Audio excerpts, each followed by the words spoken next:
You could tell this is gonna go off. This is gonna pop off soon. Hello and welcome to my recap of episode 10 of the Ultimatum Queer Love. This is the reunion. So the ultimatums have been answered. So if you haven't seen that yet, go check that video out, episode 9, the ultimatums. Now it's a year later.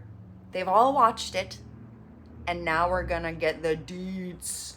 Let's get the tea. So on stage, they're split up by those who have received the ultimatum and those who have given the ultimatum. So we don't know what couples are together and what couples are not. Smart. Sneaky Netflix. Sneaky. Everybody was proud of everyone else's growth on the show. They all had their turmoil and struggles to deal with. And so they just kind of, open with a nice pat on the back. Like, we all did a good job. We all were vulnerable. We all put it out there. We start with Lexi and Ray.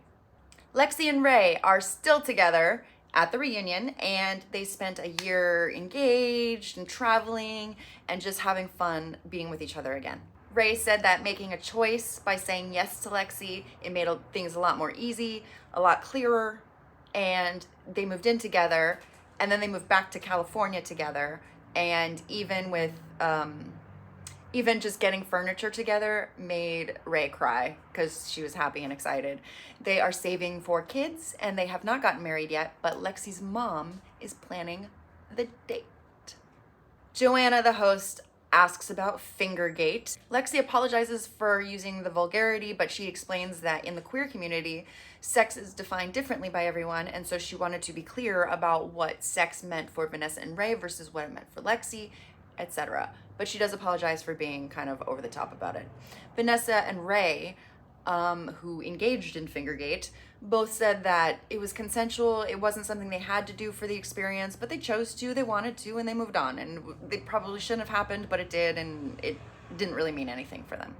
We move on to Xander and Vanessa. Vanessa and Xander actually didn't talk from the year between the ultimatum and the reunion. So it was the first time talking and seeing each other again, and that was very emotional for them because they both felt like they were missing their best friend. However, the break did help them both grow and learn what they both wanted in relationships. So they know now that they make a terrible couple.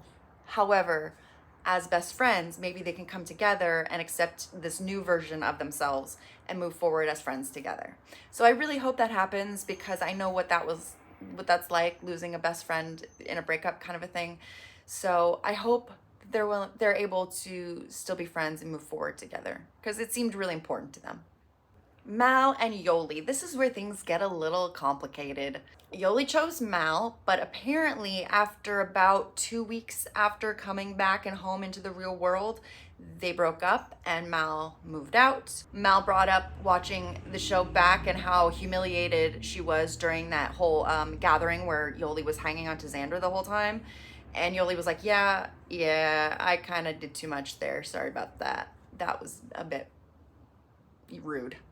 And Mal's like, yeah, you made me look like an idiot. However, Yoli also was able to show sort of how good of a partner Mal is for the next person. So Mal was thankful that the show kind of showed how good of a person Mal is, which it 100% did. Get in line for Mal. Then here's where it gets messy is that Mal said that Yoli wasn't honest during the show because she was like saying one thing to Xander and reacting one way towards Xander versus acting and saying things toward Mal. Mal said they deserved a shot. Xander and Yoli deserved a shot, but I guess they already did at Coachella or via text, and Vanessa was still sitting over there like, I know stuff you don't. So it's like, Vanessa, I thought you grew. Oh. So from what I understand, Mal and Yoli broke up. Yoli and Xander gave it a quick shot. They met up at Coachella. They sort of maybe tried, but they didn't really divulge much. So maybe they tried, and then that didn't work out. So now Yoli and Xander are just separate ways. Mal's mad at Yoli because Yoli apparently lied or wasn't completely honest, lying by omission during the whole experience. So now Mal is mad at Yoli.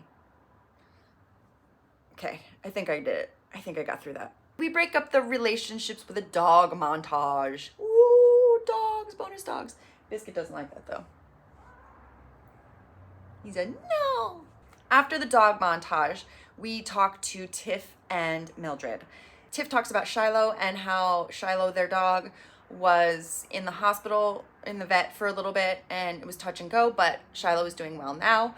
And then Mildred butts in with, oh, when were you in the vet with Shiloh? And Tiff's like, I don't know, those days. And Tiff's like, oh, okay, I just want to get the dates right. And you could tell this is going to go off. This is going to pop off soon. And we all know Mildred's a Latina, and so therefore she cannot keep it in check. According to her. I didn't say that. What I gathered from this conversation between Tiff and Mildred is that they moved in together after the show, engaged, they moved in together. Tiff found it really difficult to communicate with Mildred's son, who has special needs, and Tiff felt really bad about that. But it was more than that, and Mildred brought up Tiff didn't have a job, that Mildred felt financially responsible for everybody, which Tiff was very confused about all of that. Tiff said, I had a job, I did pay, what do you need? Like, I don't understand where this is coming from. Of course, this just ratcheted up the tension, and so Mildred's at 11, and Tiff's like, I don't know what you're talking about. Answer these questions. Like, I feel like I'm being gaslit. What is happening? This was messy. They were still living together, but they were broken up. That always ends badly. Trust.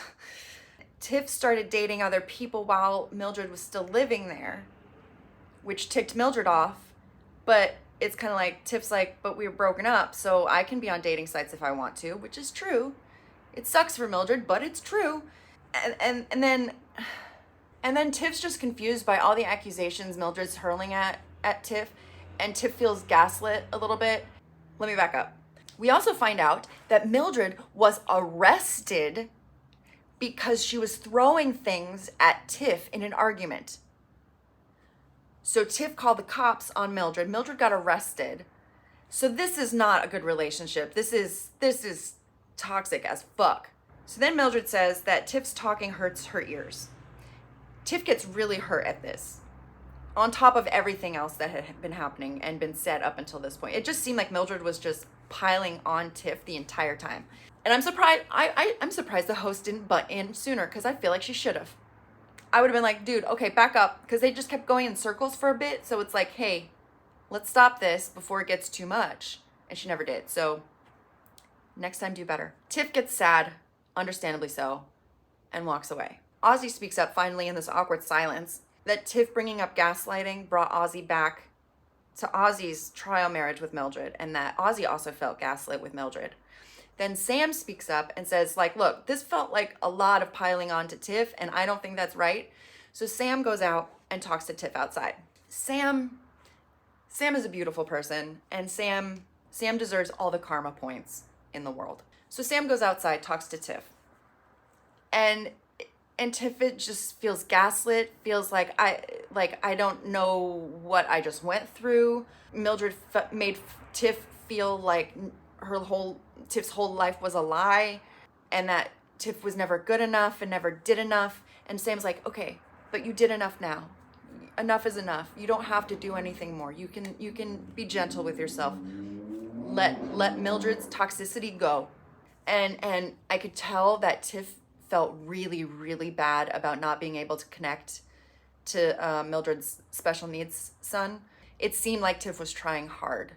So Sam is the best. That's what we learn here. Tiff leaves because Tiff is done with Mildred, and everybody's like, it's okay. You don't need to deal with Mildred anymore. You know, you've put in your time. You can go. And I felt really bad for Tiff. I hope Tiff is doing well now, and I hope Tiff has found love. Sam comes back into the main area. They just kind of are like, is Tiff coming back? And Sam's like, no, Tiff's done for today. Tiff's done. And Mildred has a lot of work to do. Mildred needs to go to therapy. Mildred's a lot. The reunion ends with Sam and Ozzy, and apparently they are still engaged and still doing okay. And Sam is learning how to still give space, but less space than Ozzy had been taking before. And Ozzy is learning how to take less space for themselves to be able to talk about any issues. And so Ozzy's trying to come back and talk quicker, and Sam is trying to give Ozzy still some space, but just, also stand up for Sam's self. Ozzy is going through a lot of self-discovery, but learning how to live their truth. And they are slowly going to be telling their family about themselves and their relationship with Sam. They joke a little bit about the rock when Ozzy proposed to Sam and when initially gave Sam the rock, and everybody just kind of laughs about it for a little bit because it's like, do you think that was all that Ozzy was going to give Sam? And Sam said yes, and it would have been a no if it was just a rock, and it was just pretty funny. It was lighthearted, so it was nice to come back from such a ick situation with Tiff and Mildred. Even though I don't think Sam and Ozzy really should be together, I think Ozzy needs a lot of therapy and therapeutic help, but I'm happy that they're happy together and learning how to grow together as opposed to just giving into one or the other's needs only. Everybody says that even if they didn't leave with their partner, or even if it didn't end up the way it did, that everybody was happy for the show and everybody felt like they grew, they learned a lot, and even through all the turmoil, it was worth it. Debatable. Then everybody wraps up. Right before the credits roll, we find out in a little text that Ray and Lexi broke up after the reunion. So there goes that. Okay, so after the reunion, my stats are a little bit better. Okay, so Mal and Yoli, broken up. That's what I thought. Vanessa and Xander, broken up. I got that one right. Tiff and Mildred, broken up. Sam and Ozzy, I got wrong. Sam and Ozzy, if they're still together, I got them wrong. And then Lexi and Ray, broken up. The only couple I thought should be together, I think, was Xander and Yoli. And they didn't even come together. I got nothing. Xander, Mal, such good people. So that concludes the Ultimatum Queer Love. I'll have to go on TikTok or Instagram and see how everybody's doing now after the fact. What did you think about the whole show, the reunion, the ultimatums? How did you feel about everybody who stayed together, who broke up? I want to know your thoughts. Tell me down below, leave a comment, and let me know what you thought of the Ultimatum Queer Love.